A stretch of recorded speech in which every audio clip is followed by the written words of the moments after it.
Hey, this is for anyone looking for some basketball content going over the fundamentals of the game. You can check out my Udemy page as I have some online basketball courses going over basketball for beginners, dribbling, shooting, post moves, and triple threat moves. So you can get these courses for an affordable price. The link is in the description below, and if you're interested, look to enroll today. What is up everyone, Koballa here with another video, and first off I just want to say congrats to the LA Lakers for winning their 17th championship against the Miami Heat in the 2020 NBA playoffs in the bubble. A lot of great basketball that we've seen in the playoffs, and especially from our champions, the Lakers. And what I want to do is just kind of do a little recap of the NBA Finals and just going forward what it means for the Lakers. And yeah, let's do a breakdown and look at the stats here. The Lakers won in 6 games, winning the 4 games needed to win the championship. And overall, I thought it was a really great series, a lot of great basketball being played, and yeah, I just really enjoyed playing it. If you look at the Lakers, you obviously have the two superstars along with the role players, and the question would be if the role players would step up and which ones would step up to help these Lakers get the win. So you had KCP, Rondo, Kuzma coming in. So different guys coming in at every time. I felt like KCP played really well as the role player, shooting those open threes, playing good defense, just being a pest. And obviously you had Rondo being the floor general alongside LeBron, taking a lot of pressure off LeBron. And LeBron and AD are going to do what they do. And LeBron got the Finals MVP. Congrats to him. That's his 4th. He also has his 4th ring, almost averaging a triple-double in these playoffs and just being dominant as always, even in his 17th season. So it's pretty remarkable for LeBron to still be putting up these type of numbers and playing at this kind of level, considering the fact that he has so much mileage. AD is going to be the other guy, the 1-2 punch. He's going to get you points, he's going to grab rebounds, he's going to play defense, clogging up the paint and just altering shots for whoever comes in the paint. And just a lot of great basketball. And if you look at the Heat, obviously they're going to have their shared offense along with their gritty defense. And if you look at their defense, they played zone majority of the time, trying to play that zone to force Lakers to shoot a lot of threes, which they did. So if we look at the stats here, they actually shot a lot of threes. Let's look at here. So in these playoffs, they shot 239 threes. I mean, if you do the math, let's actually do the math here. So you do like that's about 43s actually. 43s a game, and you make 84 of them. So 84 divided by 6, so 14 for 40, that's about 35%. So that's pretty much in the range of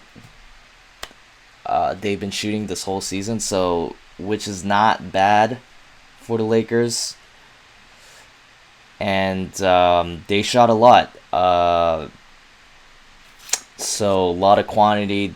Even though they did shoot a lot, they did make a good amount, and the Heat were considering the fact that Lakers aren't a great shooting team, so they probably thought that playing zone will force them to shoot a lot of threes and hopefully miss a lot of them. But they did make a good amount, and on top of that, the Lakers did a good job of breaking down the zone, not just shooting those open threes, but also having good ball movement, having good penetration in the lane, getting good shots, really finding the holes in that zone defense. And on top of that, when you play zone defense, it's very hard to grab rebounds and find your man and box out. So when you have bigs, athletic bigs, like you do with the Lakers, they're going to crash the boards and try to get those second chance points, which they did.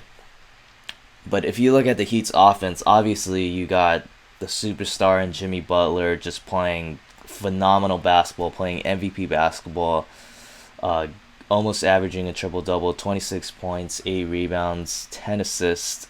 Uh, he's been the facilitator, the scorer. He pretty much has been doing everything, and the the basketball that he's been playing has been absolutely stellar. So you can't expect any more from that. You obviously got other players along with him. You got the shooters in Tyler Hero. He didn't shoot particularly well, shooting 37%. But you got him and Duncan that you have to worry about as the shooters. Bam came in those 4 games. Obviously, you had Dragic and Bam injured, which was very unfortunate. You wish that everybody was healthy and be able to play at their full capacity. But Dragic with the foot injury and Bam with the neck injury was out. But in the time that Bam did play, he played fairly well and he did contribute. Unfortunately, um, they didn't have Dragic with them to play in those games, and maybe the series could have gone a bit different if the Heat were fully healthy. With that being said, when you had Kendrick Nunn filling in for Dragic, who actually did play pretty well. I think he brought scoring off the bench, brought a lot of energy for both ends of the court, and I thought he kind of filled the gap pretty well uh, in filling in that spot for Dragic. So the Heat were still competing despite the fact that they were down a man or two, and they made it really competitive. They made the Lakers work.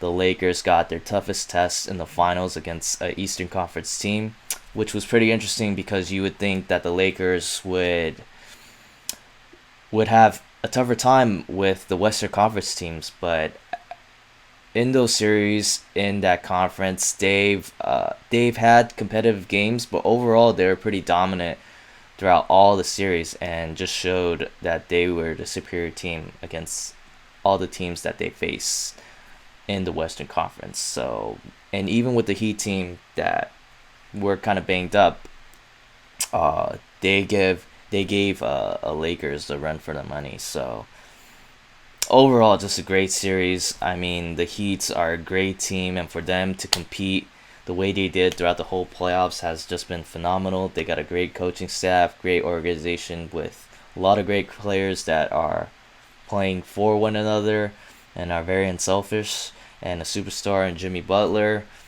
Um, you also have the young guys who already are playing at a high level. So for the Heat, they look pretty promising, and they might be contenders for a long time in the East. And kudos to them. They did a phenomenal job. Unfortunately, they came up short.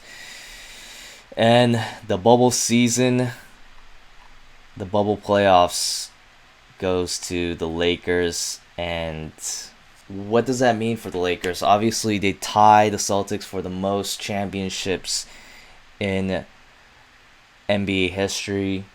A historic franchise with a lot of history. They got back to winning the final since 10 years since Kobe last won it, going against the Celtics And obviously, it's very meaningful considering the fact that the Lakers lost their best player ever in Kobe Bryant early in the year. And I think with everything that has happened in 2020 with the pandemic, with a lot of social instability, social injustice going on in this country, and the death of Kobe Bryant, I mean, for the Lakers to come out of that and to win this one is very meaningful. And obviously, people are going to look at this championship as a very special one, especially with all the adversity that we all had to go through, and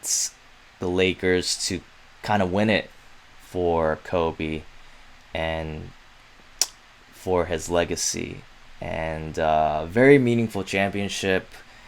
And personally, as a guy that has watched the Lakers since I was very young and growing up in Southern California, this championship is probably the most meaningful, considering all the factors that I have mentioned, and obviously with Kobe as well. Um, so it's very special, and it's well deserved. Lakers were a great team. They were one of the favorites to win it, and they got it done. So congrats to them. Congrats to the organization. What it means for AD and all these players, well, you look at Rondo. He's the first Boston Celtic. He's the first player to win a championship with the Celtics and with the LA Lakers. So congrats to him. Very unique situation to be in. But he has 2 rings. You add more rings to Danny Green, I believe is third.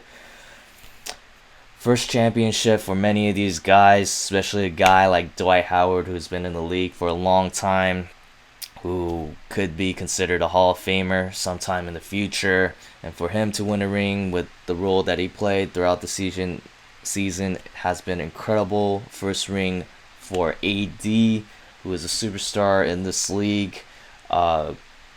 Kind of get that first one out of the way and alleviates that pressure of winning that first one.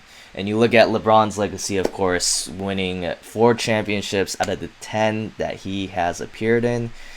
And incredible, just building on that great legacy that he has made for himself. And who knows how many more the Lakers will win or LeBron will win. You can see majority of these players intact for next season for a chance to repeat, and they do have a good chance. They're a great team. They've shown their championship caliber, and we will see. But that is my recap for the LA Lakers for the NBA Finals. It's a very short one, but I just wanted to do a quick one and just congratulate the Lakers for what they have done.